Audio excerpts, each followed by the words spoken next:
പോരാ. ഈ അവനെ കണ്ട് അതേപോലെ ചെയ്യുമെന്ന് പറഞ്ഞാൽ എനിക്ക് പറ്റില്ല. പക്ഷെ അതിന് പകരം അതേപോലെ ചെയ്താലും നമ്മൾ മെച്ചപ്പെടാൻ പറ്റുന്നുണ്ട്. നിർദ്ദേശ രൂപത്തിലായാല് എനിക്ക് വലിയ കുഴപ്പമുണ്ടാവില്ല. അതാണ് നമ്മൾ ഉപദേശവും നിർദ്ദേശവും തമ്മിൽ വ്യത്യാസം. ഉപദേശം എന്ന് പറയുമ്പോൾ നമ്മൾ അടിച്ചേൽപ്പിക്കുന്നത് പോലെയാണ്.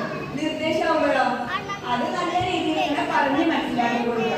അപ്പൊ നമ്മളെപ്പോഴും മക്കൾക്ക് എപ്പോഴും ഇഷ്ടം നമ്മളെ കണ്ട് പഠിക്കാനാണ്.